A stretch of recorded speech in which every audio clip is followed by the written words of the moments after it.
महिला जो अपने पति को के साथ लड़ाई करती है तो ये तो एकदम थर्ड ग्रेड की महिला है। तो हम जैसी महिलाएं जो घर से अभी बाहर निकली हैं, दफ्तर में काम कर रही हैं, कभी रात में भी बाहर रहती हैं, दिन में भी, तो हम किस ग्रेड की आती है आपके हिसाब से? और एक बात और, जैसे आपने कहा कि महिलाओं को शांति बनाए रखने के लिए अपने मुंह पर उंगली रखी रहनी चाहिए, सबके लिए है ये बात, है ना? तो मतलब महिलाएं चुप रहे, देश की आधी आबादी चुप रहे। पुरुषों को भी कहा है, लेकिन महिलाओं के लिए आपने कहा खास पुरुषों के लिए आपने सुना ही नहीं, पूरी बात सुनना तो सीखिए। अच्छा, हाँ, महाराज जी बोलेंगे, बाकी सब चुप रहे। तो आप यही बता दीजिए, पहले तो मेरा ग्रेड बता दीजिए मुझे, और दूसरा कि अगर हम बाहर काम करने वाली कामकाजी तो आप महिलाएं अच्छे से जानती होंगी कि आप कितना लड़ती हैं और कितना शांति से रहती हैं, कितनी संस्कारी हैं। आपका संस्कार आपको पता होगा, वही ग्रेड निश्चित कर देगा कि आपका ग्रेड क्या है। आप ग्रेड कैसे डिसाइड करते हैं महिलाओं की? भाई मैं नहीं बोलने करता। वाली महिलाएं थर्ड ग्रेड की, कम बोलने वाली उससे ऊपर, वैसे कुछ ऐसा कोई प्रूफ है तो बताइए। और जो महिला गंगी हो वो तो नंबर। अनिरुद्धाचार्य जी का कहना है कि आप अपने स्वभाव का विश्लेषण खुद कीजिए। आप कितना दूसरों से झगड़ते हैं, कितना शांत रहते हैं, कितना सामंजस्य बिठा पाते हैं, और उस हिसाब से अपना ग्रेड तय कीजिए। श्वेता, सिर्फ महिलाओं के लिए, पुरुषों के लिए। स्वामी जी, मैं अभी मुझे एक शो करने भी जाना है, तो मैं अच्छा हुआ आप सवाल पूछने आ गए। मैं नौकरी करती हूँ, रात के 12 बजे यहाँ से कैब मिलेगी, मैं 1 बजे घर पहुंचूंगी। मेरा 7 साल का बच्चा है, हनुमान चालीसा का पाठ कर लेता है मंगलवार और शनिवार। वो सारे भगवान की पूजा जानता है, वो जानता है कि गणेश की पूजा पहले होती है, और वो पूरी कहानियां जानता है।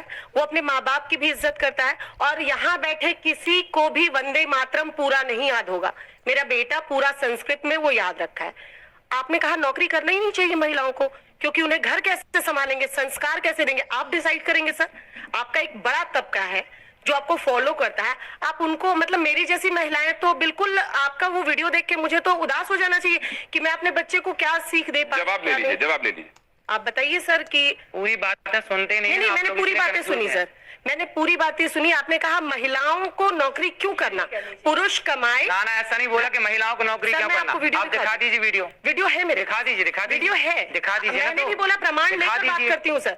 हम न्यूज दिखा दीजिए, तो हम तो सुन रहे हैं। वीडियो मैं आपको बकायदा भेजूंगी, अभी दिखा दो। आप ये कह रहे हैं कि महिलाओं को नौकरी करने की जरूरत क्या है, पुरुष कमा रहा है। आपने जो बात कही, अगर उनका वही कहना होता जो आप कह रही हैं, तो वो कहते हैं हाँ मैंने ये कहा है। वो कह रहे हैं मेरा मतलब कुछ और है, तो सुन लीजिए उनसे वो क्या कहने का मतलब। एक सेकंड, एक महिला ने मेरे से सवाल किया, अब देखो आप लोग पूरी बात ना प्रमाण के साथ, होमवर्क पूरा नहीं है आपका आज। एक महिला ने मेरे से सवाल किया कि महाराज जी मैं नौकरी करना चाहती हूँ। मैंने कहा पति क्या करते हैं? बोले बिजनेसमैन है। मैंने कहा बेटा यदि पति बिजनेसमैन है तो फिर आपको नौकरी करने की क्या जरूरत है? यदि पति बिजनेसमैन ना हो, पति कुछ ना कर रहा हो, एक सेकंड, सुन लीजिए, है ना।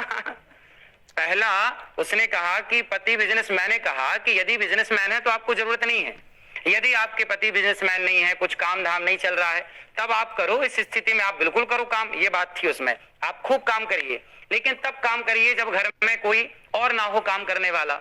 जब घर में सारे लोग काम करने वाले हैं, भाई हमारे यहाँ तो सिंपल फंडा, सिंपल बातें हैं कि यदि भाई खड़ा है तो बहन बाल्टी नहीं उठाएगी। कौन बाल्टी उठाएगा? भाई बाल्टी उठाएगा। भाई जब भाई है, पुरुष वर्ग है काम करने के लिए, तो महिलाएं क्यों काम करेंगी?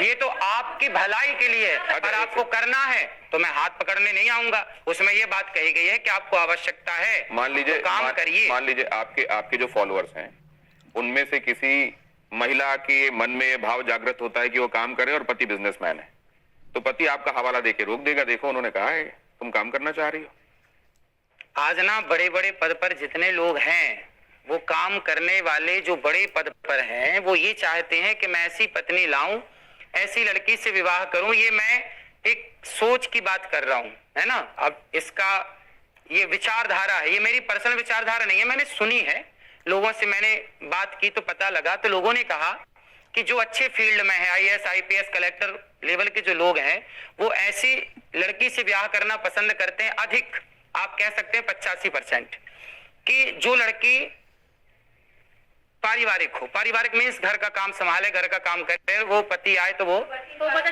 पारिवारिक नहीं हुई। क्या पुरुष प्रधान समाज, पितृसत्तात्मक समाज, इसको बढ़ावा देने की तरफ अनिरुद्धाचार्य जी जा रहे हैं? मैं साक्षी आपका सवाल लूंगा, लेकिन जरा उससे पहले एक ये बाइट भी जो स्वामी जी की ही कही हुई है, अनिरुद्धाचार्य जी की, वो भी जरा सुन ले, उसके बाद इस चर्चा को आगे बढ़ाते हैं। wait a minute, get it how you live it. 10 toes in when we standing on business. I'm a big stepper, underground methods. Top notch hoes get the more straight terror. Product of your efforts. Hindu समाज में फकीर शब्द का प्रयोग नहीं होता। फकीर शब्द तो मुसलमानों में प्रयोग होता है। ये किस संदर्भ में आपने बात कही थी? आप पूरी सुन लीजिए तो सब संदर्भ निकल आएगा। नहीं, आपने तो खुद ही कहा है, तो आपको तो सब कुछ पता ही होगा। ऐसा है कि अब वो बहुत पुरानी वीडियो है, बहुत पुरानी। अब मैं बताता हूं आपको, आप तो जानते ही हैं आजकल मीम्स का जमाना है, चीजों को इधर से उधर लगा देने का और सामने करने का जमाना है। ये जो सामने हमारे आया, यहाँ पर पहले ये दिखाया गया कि हम तो फकीर हैं, झोला उठाकर चल देंगे। कौन बोल? और उसके बाद आपकी ये वाली बात जोड़ी गई साथ में कि फकीर तो असल में वहां का शब्द है, यहाँ का शब्द नहीं है। आपने किस विषय में कहा था? अगर आपको स्मरण हो रहा हो तो कृपया बताइए। देखो, हमारे यहाँ नहीं है, इस फकीर शब्द का प्रयोग नहीं होता, इसलिए मैंने बोला। किसी ने पूछा होगा कि फकीर कहाँ का है, तो मैंने बोला होगा कि फकीर शब्द का प्रयोग हमारे यहाँ नहीं होता। सोनाक्षी, मैं आपसे ये पूछना चाहती हूँ, आजकल ज्यादातर जैसे हम समाज में देख रहे हैं, शादीशुदा लोग एक ही छत के नीचे रहते हैं पर उनकी आपस में बनती नहीं है। ऐसे मेरे बहुत लोग जानने वाले हैं, तो उनके लिए आप क्या सुझाव देंगे? सत्संग करें, सत्संग, भक्ति, स्वतंत्र, दोनों लोग सकल करें सत्संग। सत्संग करेंगे तो अपने आप उनकी बात ठीक होगी। सत्संग बहुत जरूरी। आज डिप्रेशन क्यों है समाज में? भारत में तो डिप्रेशन कम है। आप चले जाइए भारत के बाहर, लंदन चले जाइए, आप अन्य कंट्री चले जाइए, वहां डिप्रेशन की इतनी ज्यादा मात्रा है, डिप्रेशन इतना ज्यादा है, पूछिए मत। क्यों? क्योंकि आज का समाज सत्संग नहीं कर रहा है। हमारे ऋषि मुनि क्या कहते? तुलसीदास जी कहते, एक घड़ी आधे की पुनियाद, तुलसी चर्चा राम की हरई कोटि अपराध। थोड़ा ही सही सत्संग जरूर करिए, अपनी माँ के साथ बैठ के करिए, भगवत चर्चा करिए, अच्छी बातें करिए, अपने पिता के साथ बैठ के करिए, पति के साथ करिए, बेटे के साथ करिए, लेकिन सत्संग जरूर करिए। मैं बड़ी देर से आपकी बातें सुन रही हूँ, आपकी सारी बात